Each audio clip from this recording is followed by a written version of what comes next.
What's up? Welcome to the Squad Show. I'm Sam Ekstrom. Today, I present to you the ideal Aaron Jones replacement.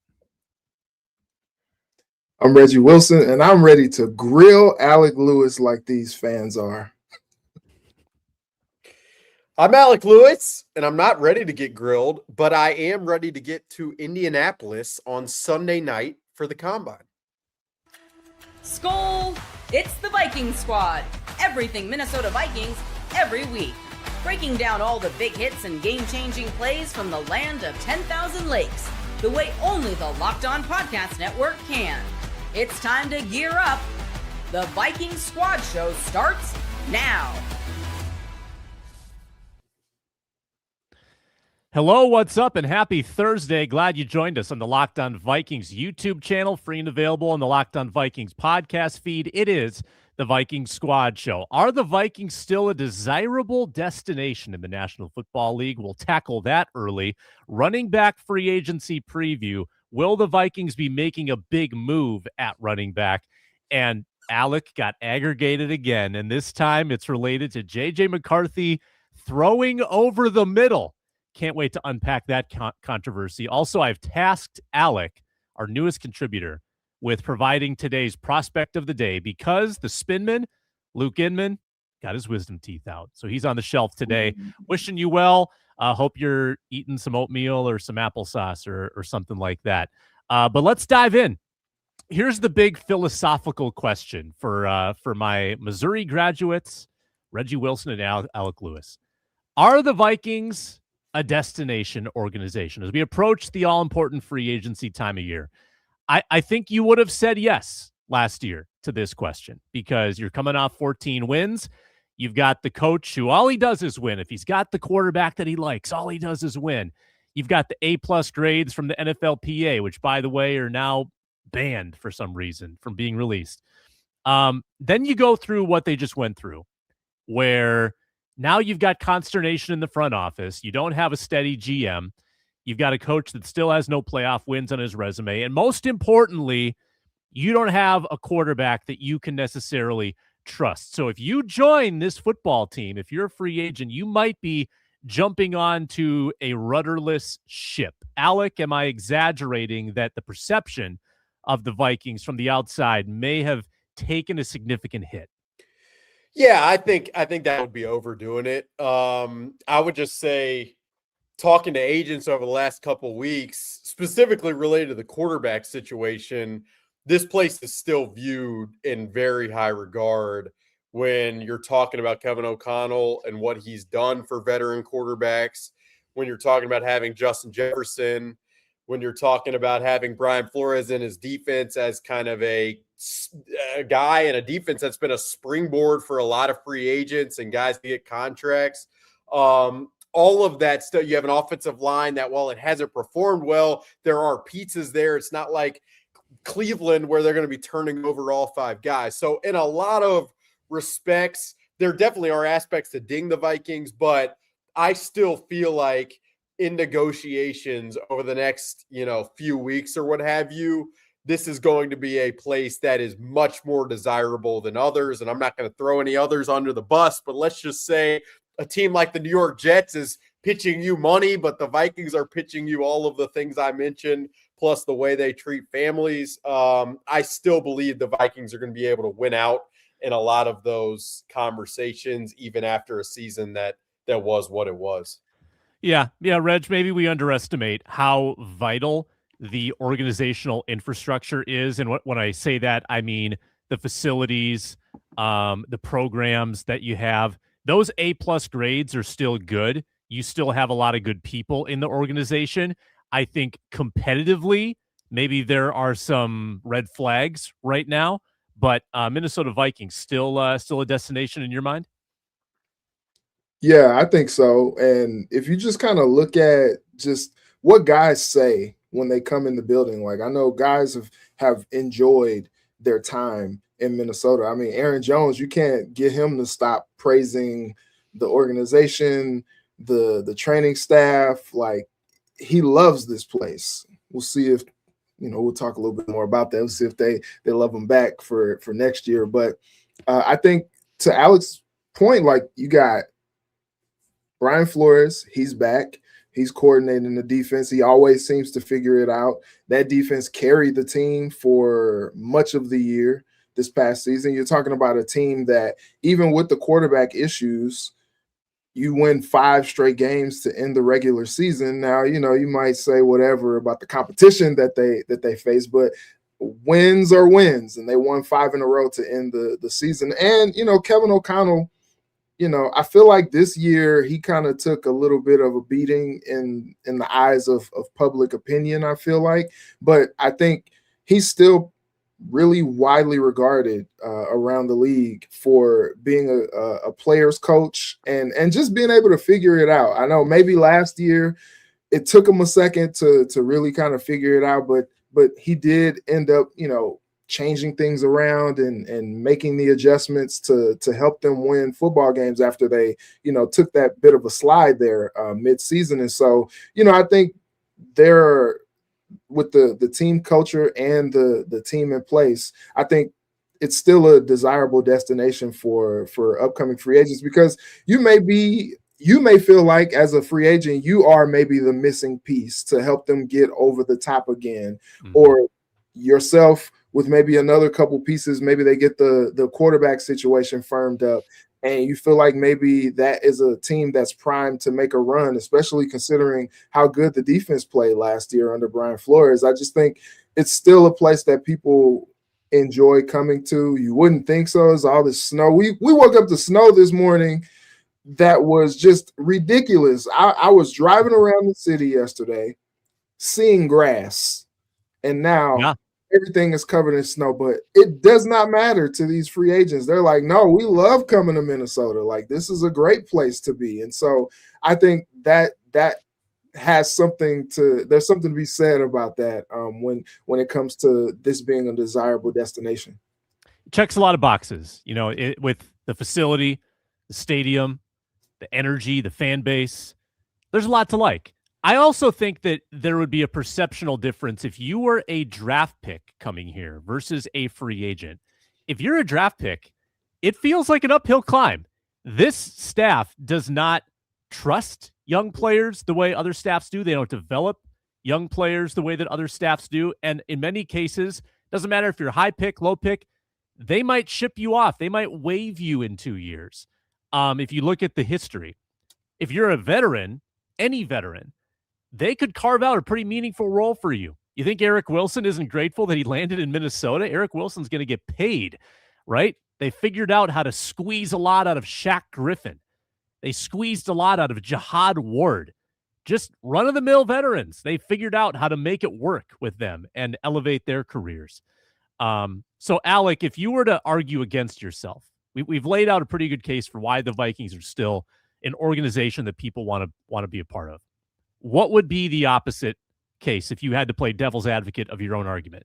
Yeah, no, it's a great question. I think the first part is something you already mentioned, is just the lack of, clarity on what's going to happen at quarterback. I mean, that is the straw that stirs the drink. And so if you don't know or have faith in the person at that position being able to lead you deep, and that is what you're seeking later in your career, in free agency in particular, like that would definitely play a role. I think if you looked at it from the quarterback standpoint, the questions that you would probably have are, can this offensive line stay healthy? And what does that look like? How well do they produce? Is the run game going to be committed to? Because that's going to take some of the load off my shoulders at quarterback. What is offensive line coach? How does Keith Carter work out? What is the communication with Frank Smith? Like those, if I was a quarterback looking at it, I think those would be questions that I would have. And then just ultimately, like, how much pressure is there going to be? How much patience is there going to be? All of that probably would. How much money are they going to be able to spend for me as a free agent? Like, I think those would be questions that I would have if I was a candidate / if I was an agent representing a client looking at multiple circumstances. I don't know if there's any I'm forgetting there, and I'm sure you guys have some, but I'd be curious because it's a good conversation. Yeah, Reg, I think that if you are a quarterback who could be moving cities in the next couple of months, you might circle Minnesota and say quarterback away. Quarterback away, I'm that quarterback. And we've gotten connections to Kyler Murray, right? CJ Stroud was part of a rumor. Derek Carr hinted at unretirement, or there was a report around that. Obviously, Joe Burrow. Like, we've got some big name quarterbacks that are floating around out there. I think Burrow's in a class of his own, and I still personally don't think Cincinnati will allow that to happen. But is there a quarterback, Reggie, that, and I full disclosure, I was on the Geno Smith train 2 days ago on this show. I was big Geno Smith guy, pounding the table. I think Geno Smith can still play. I'm erasing the Raiders year. Is there a name that intrigues you most, Reggie, of the possible quarterbacks moving, if you wanted to just straight up replace J.J. McCarthy with a more established veteran? I think last week I did bring up Geno. Like, I thought Geno would be a good Thank fit. you.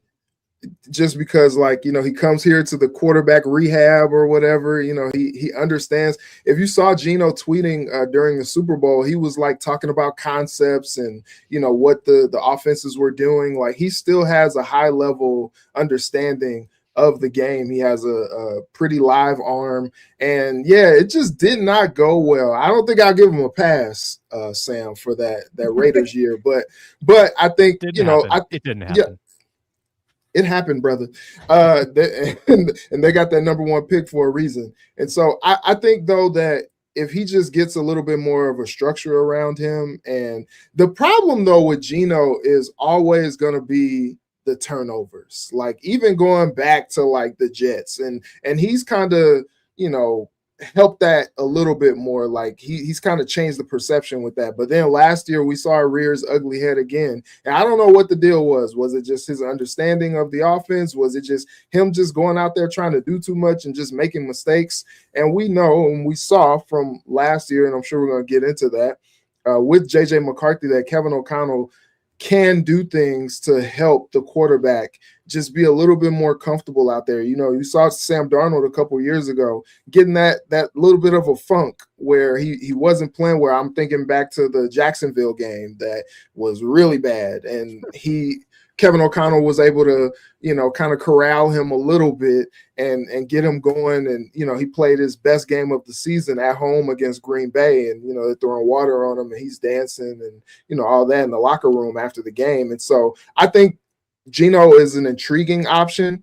I also think if we're just throwing it out there, you know, that McCarthy won't be the guy, which I'm not really sold on. I think maybe Malik Willis could be a target as well, just because he's younger.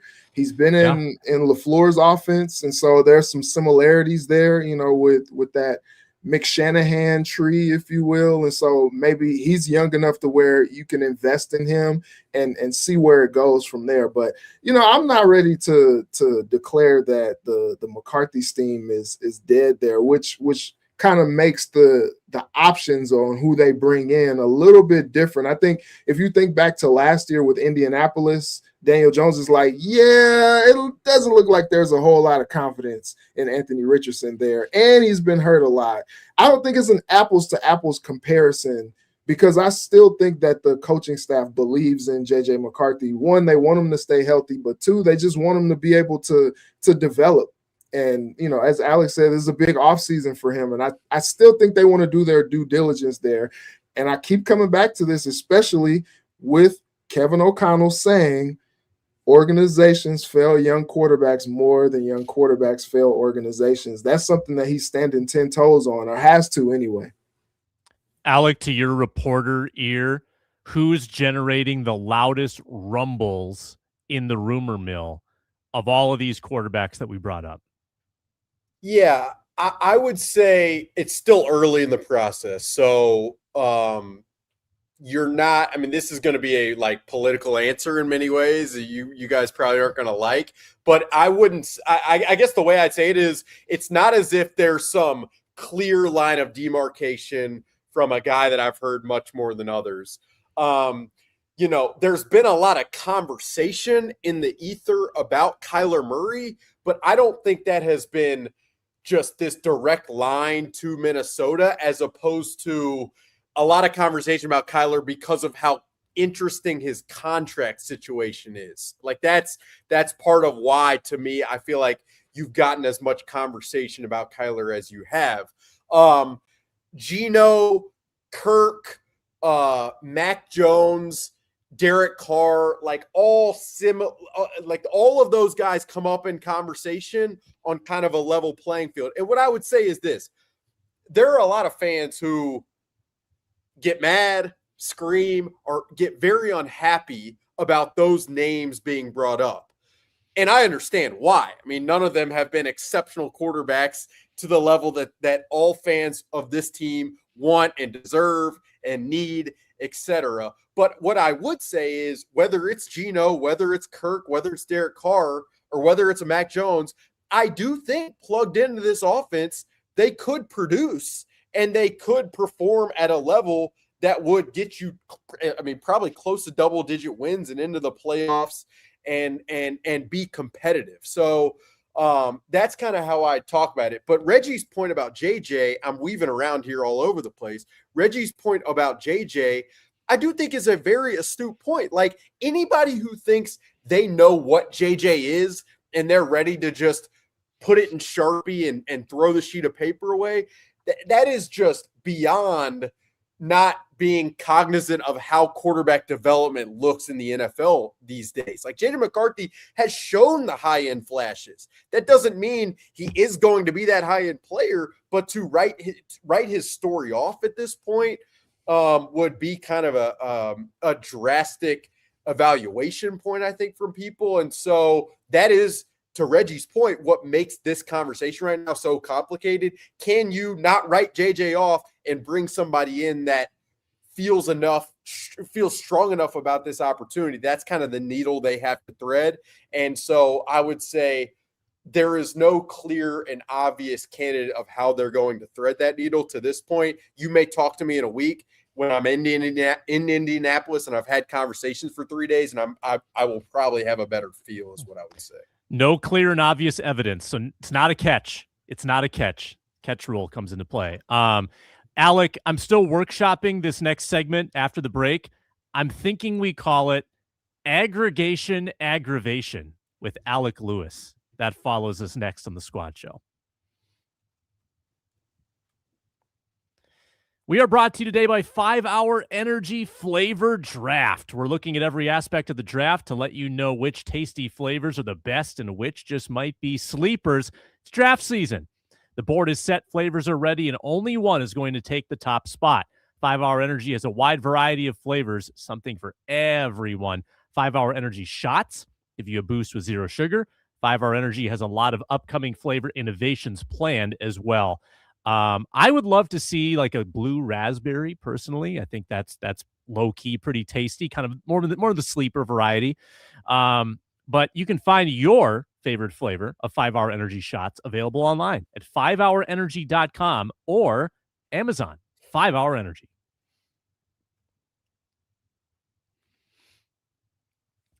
All right, we welcome you back in. Vikings Squad Show, Locked On Podcast Network, the #1 sports podcast network. So, Alec, this is now 2 weeks in a row that this has happened, so it's now a thing. It's a trend. It's a segment.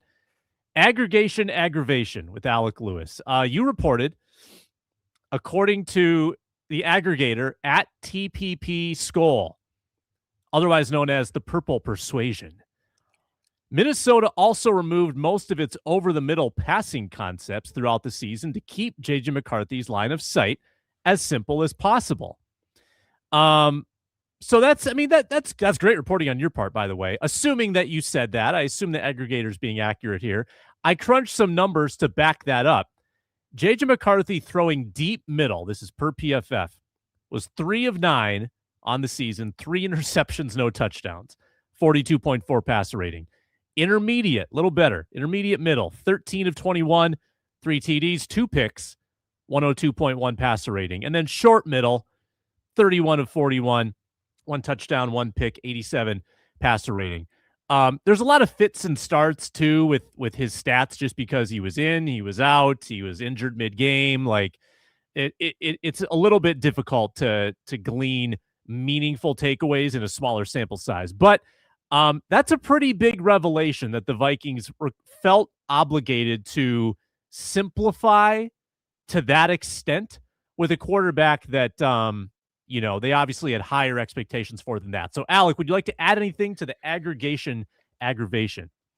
Yeah, I mean, first of all, what I'd say is there are times you write something and you are like, someone's probably going to pull this. This was not one of those times.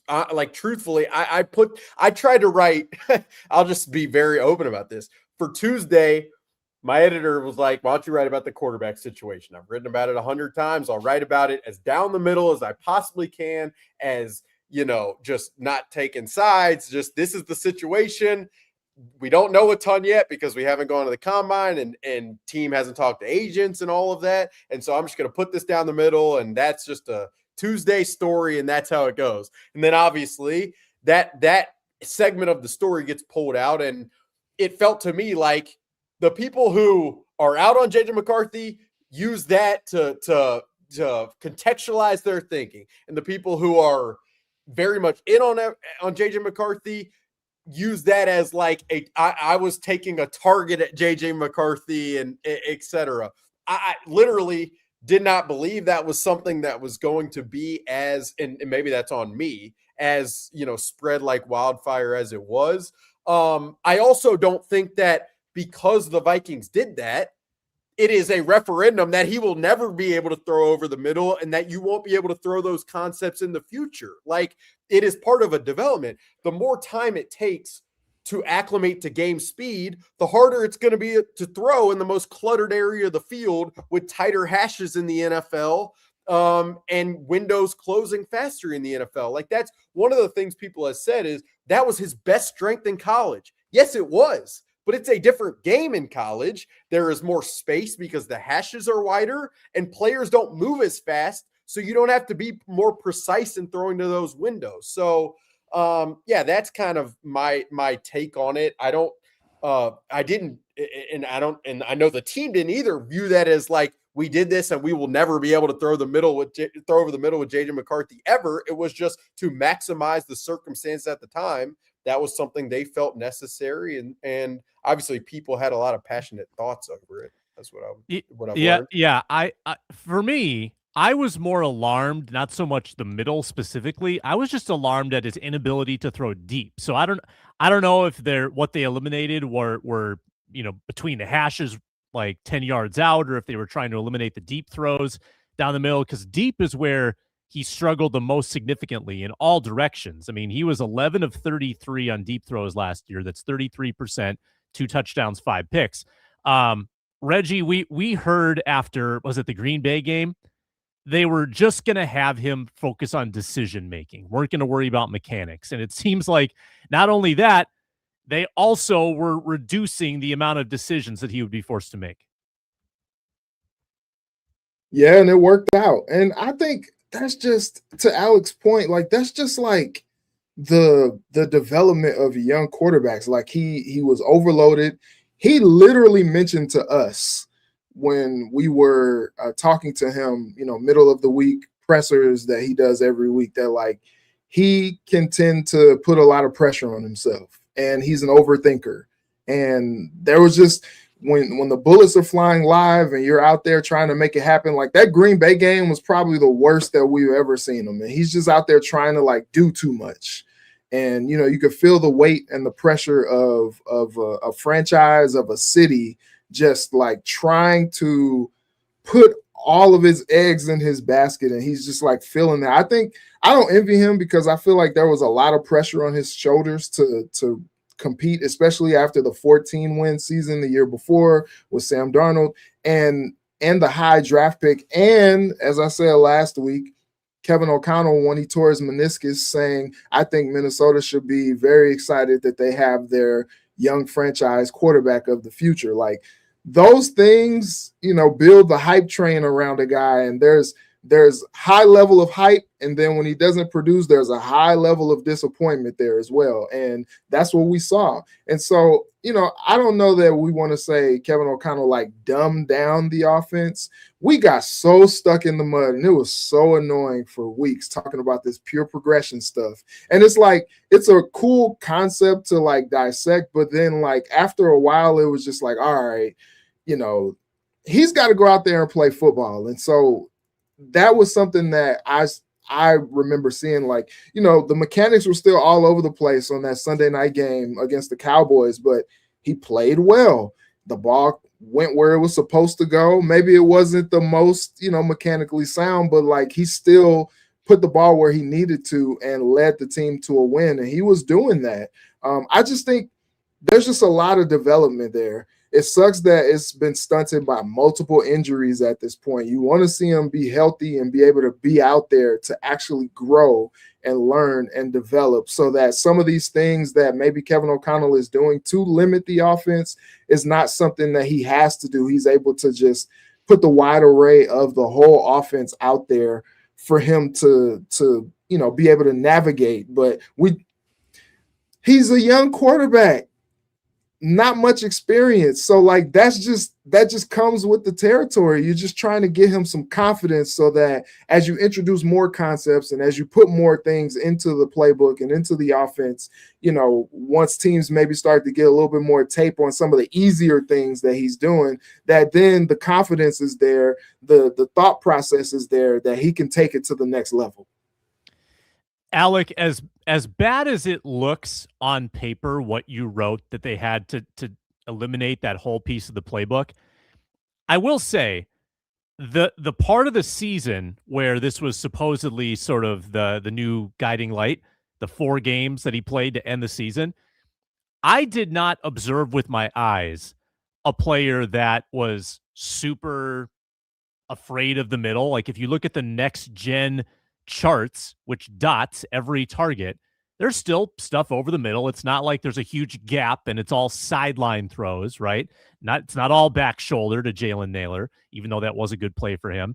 I also know that they tried to tell him not to worry about mechanics. I didn't think he looked tremendously mechanically unsound in those final 4 games either. So even with these restrictions that they kind of put, he still threw 5 touchdowns, 2 picks, 64%, 8.5 yards per attempt, and 100 passer rating with 2 rushing touchdowns. Like that sample is enough to pique my interest that, okay, even if you could get a little more mechanically sound, if you could actually start reading the middle and build on that, just that little portion, you might have something there. And then you also take into account, well, you played the Packers backups and you play the Giants, which were kind of backups in their own right, and you got hurt twice along the way. So still plenty of red flags there as well. Yeah, I mean, it's a murky evaluation, but there's no question. Like, if you watch those 4 games and you're sitting here saying, yeah, he's just not, he'll never have it. I mean, it's like, well, you didn't watch the 4 games and think about it objectively. And so, again, like, I think some of this is the way media is consumed. Some of this is the way media is consumed in the era of where we're at right now, in that, a paragraph like that, not read in context of the entire story, I would hope if you did read it within the context of the story, it didn't flabbergast you, and it wasn't dispersed with a comment like, oh no, this is terrible. And on social media, it becomes this ether and cycle of whatever you believe. You're probably going to further it with what you see via the media. So yeah, I mean, again, young player, developing player, acclimating to the speed of the NFL game, trying to work with mechanics, working with receivers, having the new receivers, having the pressure of needing to perform for a team that wanted to improve coming off a 14-win season. Like, there are so many factors at play. And it's why I've said for a long time, it's easy to make a rash judgment on a player after 10 games but doing that is just not factual and not accurate. And so, I think, like I put in the story, the foremost concern is the availability. That's more than anything else. Removing concepts over the middle of the field is more, let's build confidence, let's build rhythm, let's build progression. And then for a guy who did it very successfully in college, let's start to incorporate more and see what's possible and see what he can handle. And I would say this, like, if anything, the part of why the staff felt like that was necessary was because he throws on a trajectory that is very linear. And when it's harder to layer the football and get it up and down over defenders, that's part of the reason why you would want to make it as clear as possible and as direct of a line of sight as possible. It's a very sensible process and approach over time. As he develops, as he incorporates more layering ability, then you can start to rework some of that stuff into kind of your system. So it wasn't, again, I didn't view it as a, earth-shattering thing. It is an indication that the Vikings did adapt, and it's also an indication that, JJ was young and developing, and there are areas that he couldn't work that others can and have. But it's not a mitigating factor for the future. The question just is, how long into the future do the Vikings have? Right. And on your last show, you talked about those competing timelines with the staff, upper management, and then his own development probably not going to be perfectly aligned. You need a strong running game. You got a young quarterback. When we return, I've got a suggestion to replace Aaron Jones. We'll see if Reggie and Alec like it. But first, we're brought to you today by Indeed sponsored jobs. Workplace chaos, deadlines stacking up, inbox overflowing. One position you have to fill, it's still sitting open. You haven't gotten around to it. The pressure's on you. You got to make the right hire. This is a big position you have to fill. This is a job for sponsored jobs. Indeed sponsored jobs helps you reach the people who actually fit what you're looking for: skills, experience, location. You're not just hoping the right candidate stumbles across your post. You're doing something about it. You're being proactive. This one stat says it all. I'm a big stat guy. In the 1 minute I've been talking to you, companies like yours, you who's hiring, made 27 hires on Indeed, according to Indeed data worldwide. So if you're hiring, spend less time searching and more time interviewing candidates who check all your boxes with Indeed sponsored jobs. Less time searching, more time interviewing. Find the candidates that check all your boxes. Less stress, less time, more results for you and your business. So when you need the right person to cut through the chaos, this is a job for Indeed sponsored jobs. Listeners of this show get a $75 sponsored job credit to help get your job the premium status it deserves at Indeed.com/podcast. That's Indeed.com/podcast right now. Support our show by saying you heard about Indeed on this podcast, the Viking Squad Show. Indeed.com/podcast. Terms and conditions apply. Need to hire? This is a job for Indeed sponsored jobs.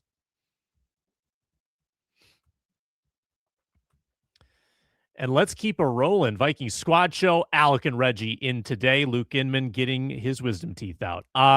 We have two running backs on the Minnesota Vikings, Aaron Jones and Jordan Mason. They're both signed for one more year.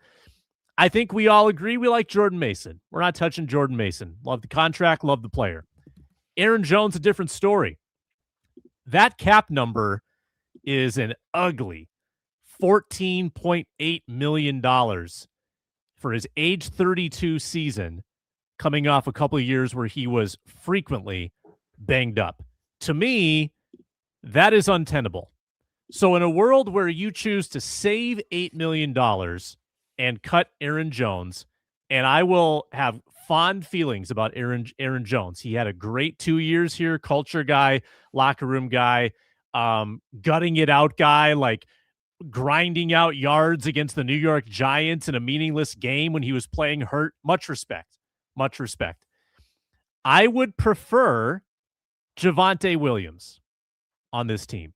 Javonte Williams would be my option in free agency. At age 25, broke through, with Dallas last year, knows how to pass block, 4th in yards after contact, 9th in missed tackles forced, 7th in yards per attempt. Pro Football Focus projects him at a 3-year, $7.7 million per year deal.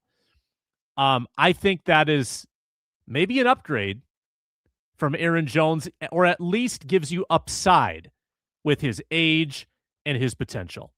Javonte Williams would be my number one choice. Reggie, first of all, what are you doing with Mr. Aaron Jones Sr.?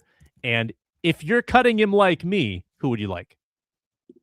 Well, I think there's going to be some difficult conversations in Egan about, Aaron Jones and his viability moving forward with the team. But I think if we were playing this game and we were moving on, I don't want to steal any spotlight from Alec, but I have 3 guys that I think would work with Minnesota. The first one is a home run, obviously. Super Bowl MVP Kenneth Walker. It was reported the other day that the Hawks are not going to tag him, and so maybe they're just going to try to work out a long-term deal. But the running joke was that Mike McDonald preferred Charbonnet to him for whatever reasons, and then had to use him when Charbonnet tore his knee. So they were like, "Oh, okay, yeah, we'll ride you now," and rode him all the way to the Super Bowl win.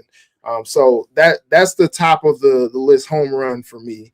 Number 2 would be Breece Hall. The guy is about to be 25, dynamic player. A couple years removed from the injury. I think he wants greener pastures. They kind of traded everybody in New York and left him there. He's like that Will Smith meme when he walks into the house and looks around and it's just him. And then my third thing, which I'm not sure that they're going to allow this to happen, but Travis Etienne. I know he's had some injury things and things like that, but I think when I talk about Walker, when I talk about Breece, when I talk about Etienne, the 3 things the one thing that really intrigues me is the ability to hit a home run. They got Jordan Mason. He's the bruiser. He'll get you, all the extra yards after contact, and he's falling forward 4 or 5 yards, 6 yards plus maybe every rip. But then, since the first year of Kevin O'Connell with Dalvin Cook, we haven't seen that home run hitting ability. Kenneth Walker, big back, but he can go. He can go 4.3 40. You talk about ETN, his speed and agility is one of his biggest factors. And then Breece is just fast, dude. If he hits that hole and he's gone, and you talk about home run hitters and a running back, that immediately takes the pressure off the quarterback to have to make things happen on his own when you have a threat like that. And then it also opens things up with you as a passer as well, when you have to really respect the running back in the backfield because he can hit a home run. I think there's a lot of backs that would be good. I like a lot of those, Reggie. And you know what the interesting connection is?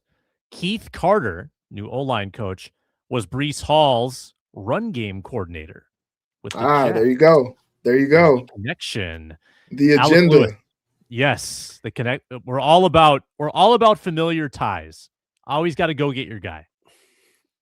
Yeah, I would say I love the Javonte Williams name, Sam. I remember watching the film before that Cowboys game, and I thought their run game is really good. Their offensive coordinator, Clayton Adams, does a great job designing that run game, and they call it a lot, and it's very impressive. But I thought Javonte Williams, in terms of just all-around guy, I was surprised at his reception numbers. He's caught 40 passes in a season.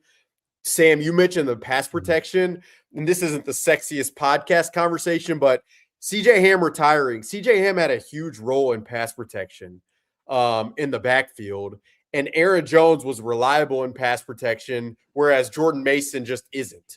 He's just not a reliable pass protector in the backfield. That's why his snaps fell kind of toward the back half of the season. And so finding a guy who can shoulder that load, I do think is huge, and who can be an all-around back is sensible.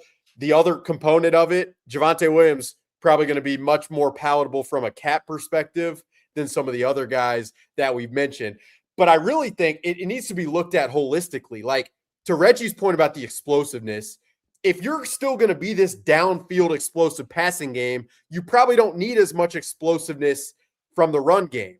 But if you're, removing some of the downfield aspects to your passing game, you probably do need some of the home run hitting ability from the run game. So it's thinking about it kind of holistically. The names that Reggie, you mentioned too, I love, just think they're going to cost more. And I, from a pass protection standpoint, I don't know. I'd have to probably watch the tape of where does Travis Etienne fit there? What about a Breece Hall who's kind of a lighter body? Like, those would be questions I'd have for those guys. But the Aaron Jones cap number at $14 million is the third highest cap number among all running backs for 2026. At a bare minimum, that's going to have to come down.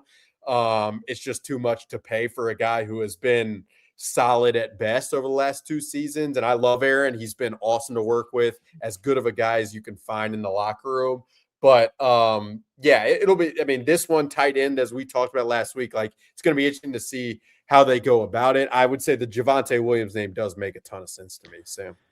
And Reggie gave 3 good ones. I like Javonte a lot. I didn't even bring up a J.K. Dobbins, who was super effective for Denver last year, maybe a better price even. Rico Dowdle has over 1,000 yards rushing the last 2 years. I don't think Rico's known for his pass blocking. I think he's a little more of a one-trick pony. That's still a nice resume. And then you got some other veterans, Najee Harris, I think, coming off injury. Nick Chubb, perpetually injured, but he's out there too.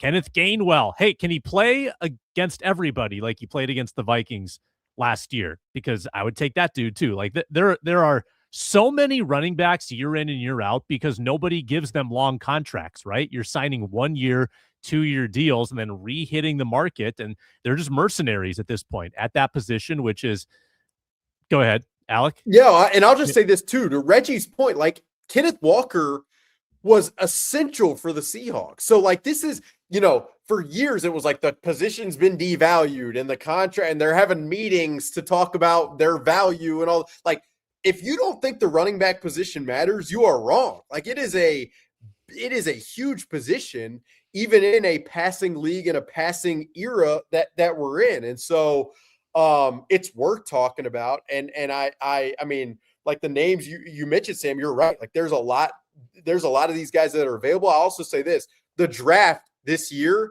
is not loaded like it was last year at running back. You've got Jeremiah Love at the top, who will probably be gone by number 18.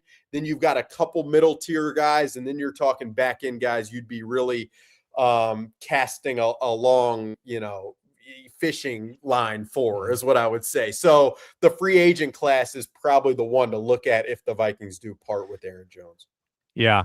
Or Emmett Johnson, your guy, right? Local product. Reggie, does your gut tell you, if you look in the crystal ball, does your gut tell you that to get cap compliant, and not only compliant, but carve out some space where you can sign people, do you think how many Vikings do you think will have to be straight up cut? How many veterans are going to be part of an exodus that is just necessary under their cap issues? Man, I hate this game, Sam. I do. I hate it too. It's not sexy. It's not fun. I think you've got some strings to pull with restructures, right? You can kick money down the road. You've got that at your disposal. So do you even have to do this? Can you just finagle? Rob Brzezinski's in charge. Can he just finagle every contract? He can, but I think there's a few that, maybe you have to make some decisions on. Hargrave flashed, but you wonder about him. Jonathan Allen brought him in last year. You wonder about him. Ryan Kelly obviously is a candidate with those concussions. So, like, those are like 3 maybe easier ones, but like, you start to think about things like a Aaron Jones, where you're trying to figure out, like, okay, does it still work best for what we're trying to do? Like, there's some maneuvering, and Rob's the guy to make it work and free up some space, because they still have other holes to plug on the team, and they're not going to all get done through the draft. Yeah, if you were asking me what is the first domino that will fall this offseason, Alec, I think I would probably say like a respectful release of Aaron Jones and Javon Hargrave, with a nice tweet that says thank you for your time and move on. I mean, that's $20 million right there just by those two cuts. Do you foresee a lot of that coming down the pipe? I definitely see some of it. I mean, there's just no question. And yeah, it's not a fun conversation. Obviously, you've enjoyed working with these guys. I think, I mean, the Ryan Kelly one is it's interesting in that, I mean, when he played, he really was phenomenal.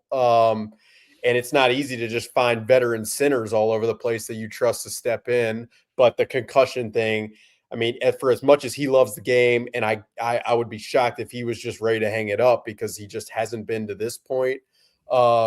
It's hard to imagine that, how could you get everybody on board with him being the guy? So yeah, I would imagine that the Vikings will be communicating directly with a lot of agents of a lot of these guys next week in Indianapolis, and that will inform the type of route and the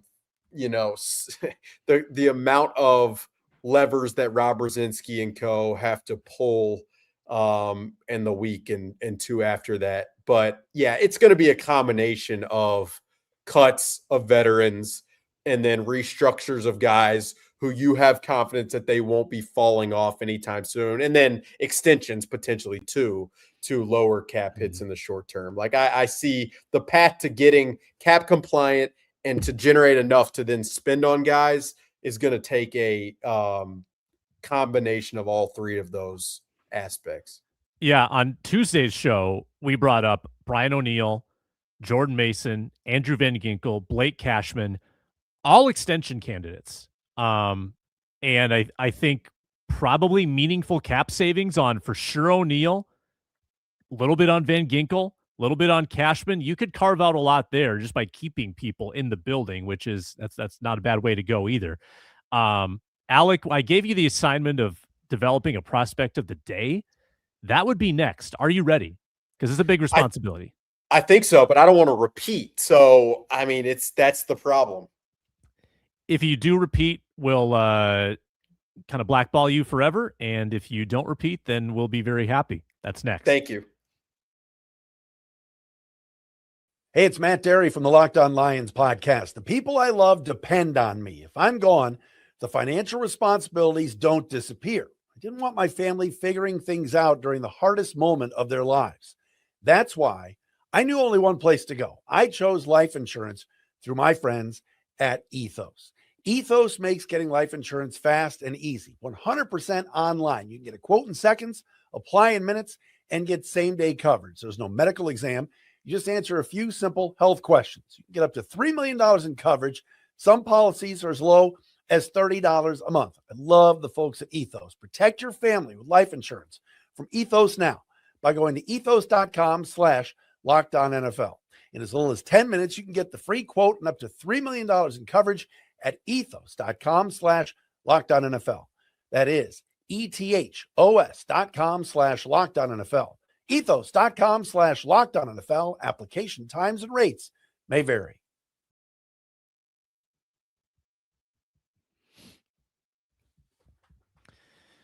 All right, we have a very, very, you heard this last week, Alec. This is how we introduce the prospect of the day. Longo. There's no copyright infringement when we use these sound effects. That's why we do it. High level stuff. Yeah.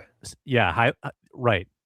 Now, this is who Luke Inman has profiled in the previous editions of this. So brace yourself. He started with cornerback Mansur Delane.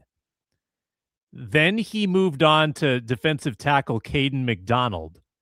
From there, he went to center Jake Slaughter. Then to safety Dylan Thieneman. You were here for running back Emmett Johnson. And last time it was Grayson Halton, another defensive tackle. Do we have a duplicate? No. Oh, thank God. Grayson Halton is a deep cut. I mean, Luke is dialed to be talking about a 20 snap a game player on the defensive line at Oklahoma. Now, he is a really good fit, and it's kind of interesting. Like, if I was talking to Brent Venables, I'd be like, why'd you just play this guy 20 snaps? He was kind of electric at times as a pass rusher. My guy, D'Angelo Pons. Yes. The cornerback from Indiana, who is, if he's listed at 5'10", he is not 5'10". He might be 5'9", but this guy has been overlooked all his whole career, going back to high school. He was a key cog of a defense that helped Indiana win the national championship. He is unafraid to tackle. He is fluid as heck. He will talk his stuff. And I don't know if the measurables will prevent the Vikings or any other team from trying to select this guy. But if you just watch the tape of D'Angelo Pons playing cornerback, you smile. Like, he makes you smile because he is that electric of a player. And, he's mostly projected in the second round. If you're just taking on the type of player, he's a first-round talent type of player. So would for the Vikings fans who have supported this team for a long time, like, in the best-case scenario, he is your Antoine Winfield type of player. That is as lofty as it gets, but I love this guy. I love watching him, and it would be pretty fun to watch him be able to roam around this defense and close windows. Reggie, I'm unbelievably intrigued by this. I don't typically love players that are the size of Emmanuel Forbes. That, like, the size does scare me, but I don't think there's evidence that he's not been durable. And the stats are unbelievable. Like, this just might be an outlier kind of player at a position that you desperately need talent. And Alec, where are we thinking he's gonna go exactly? Like, what round?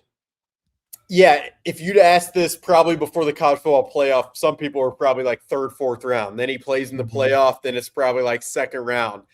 I mean, if you have a team that's just so in on the production character, maybe they would take him in the first round. It would be, to Sam's point, like a major outlier, but that's probably the ultimate ceiling. I mean, if the Vikings took him at 18, you'd get a lot of people that would be like, wow. But the quality of player, like, it wouldn't be the probably the craziest thing in the history of the world. And could he play? Can he hold up on the outside in the NFL? Because he was not a slot guy at that size. Was not a slot guy. Can he play outside corner in the NFL? Would be my follow-up question. And it's a good question. It's a good question. I mean, like, Isaiah Rodgers, we saw this year. Like, there were times where tackling, it was violent and you kind of worried for him out there on the outside. But there were other times where he was really competitive at the catch point. He's not the biggest guy. And again, the Vikings they haven't played a lot of man coverage. So it's a lot of instinct, vision-based coverage. He did a lot of that at Indiana. I just could see it working out. And he's, again, like, the tackling, he's not afraid to tackle. Now, they're going to be bigger guys, and the collisions will be more violent. So it's a reason to be skeptical, but I don't know. He's too good of a player not to talk about. Yeah. Like, I mean, I'm overly dependent upon just seeing the analytics from his career without having watched every snap. But the missed tackle rate for someone of his size who's often tackling in space, the missed tackle rates are unbelievable. Like, he missed 3% of tackles last year, which is very good. 8% the year before that, 7% the year before that. Like, he is a sure tackler. The passer rating against him, each of his 3 college seasons was like around 50 pass breakups, off the charts. It's unbelievably intriguing to see what he could do at the NFL level. And that could be one where, like, don't overthink it, right? Like, take the player on tape, not the one whose measurables you're reading at the combine. That'll be now, can he run a 4.28 at the combine and just knock people's socks off? That's another big question. I laugh at that though, because I get the 40-yard dash and it is an explosiveness metric, but like, when do you ever run 40 yards in a straight line in football? It just doesn't really happen. I guess you turn and run vertically covering a go ball. And so cornerback, maybe it's more, but like, I mean, a lot of teams in this day are using crossing routes, et cetera. So I think sometimes the combine stuff just clouds the evaluation that would be much clearer if you didn't have all these numbers to drills like this. So it's interesting. I go back and forth with that stuff. And again, the size is not something to just brush away. Like, outliers are outliers for a reason. And I would also say part of the reason cornerback has been so talked about beyond the need is just there are a lot of players in that 18 range that are cornerbacks who make sense in that range. So it's not like everyone's heard that the Vikings are absolutely drafting a quarterback in the first round at number 18.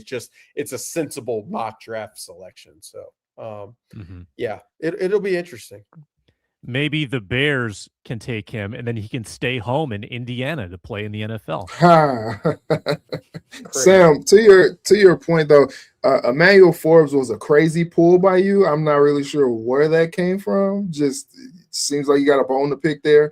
But staying like super small. That's my only. Okay. That's my. Yeah, I don't hate Emmanuel Forbes. Just drawing a comparison. Okay. Yeah, I think if you think back to, Legion of Boom days and, how Pete Carroll liked to, recruit corners and even just how the Seahawks, who just won the Super Bowl, like how they traditionally, have these longer corners. Like D'Angelo Pons is definitely like he's not that, obviously, but I think, the production that you mentioned, Sam, like that speaks for itself. And, as you said, maybe you just don't overthink it. You take a guy who had some great production in college and put him in a defense that you feel like you can really help mold him and let him rock. But, it is, I guess, countercultural to, the league that likes these long, rangy corners. I think it's the other thing I'll say this too is like you've seen it with receiver where, like a Jordan Addison, the size will never impress you, but it's like, what about fluidity? What about feel? What about like spatial awareness in zones? What about football intelligence on the field? And as the receiver position has trended that way, I mean, my question, I mean, this is what I'd ask people in the league is like, why would corner not follow that in many ways? Right. So it's an interesting, good conversation. And I'll just be fascinated to see if he's here or if he's elsewhere. How does it go for him? Be a cool data point to follow. Yeah. In closing, Alex going to the combine, and that's usually when you get a pretty candid KOC. You don't know what to expect from if there's a Rob Brzezinski presser, I assume, what to expect from that. But what do you expect to get out of KOC, or what do you hope to get out of KOC this week in closing? Yeah, I mean, he hasn't talked since the end of season press conference. So in between that time, I mean, a lot's happened in terms of Sam Darnold won a Super Bowl. Kwesi was obviously fired, and they have this massive quarterback situation to answer. I mean, I'd say any clarity on the quarterback will be of interest, and then how he talks about everything else. What type of evaluation, self-evaluation he's done on what the past season was. Like, this is usually a time where he talks about where they want to take the offense and how he wants to evolve from that standpoint. So how he reflects on his own role in what 2025 was, I'm going to find very interesting. So yeah, it's always, I mean, for people who don't know, the combine is such a information sharing type of spot. You've got agents, executives, coaches, reporters all underneath 5 hotels and weaving their way from one to the other for an entire week. So it's going to be telling, I think, the way that Kevin O'Connell talks about a lot of those major subjects. Mm-hmm. Enjoy the shrimp cocktail, my friend. Have a good time at the Combine. We'll talk to Alec Lewis again, hopefully next week. And we thank Reggie Wilson for his work as well. I'm Sam Ekstrom. This is the Vikings Squad Show. You should subscribe on Locked On Vikings. We're free and available wherever you get your podcasts, whether it's YouTube or the Locked On Vikings podcast feed. This is the #1 sports podcast network, and this has been the Vikings Squad Show. We will talk to you next week.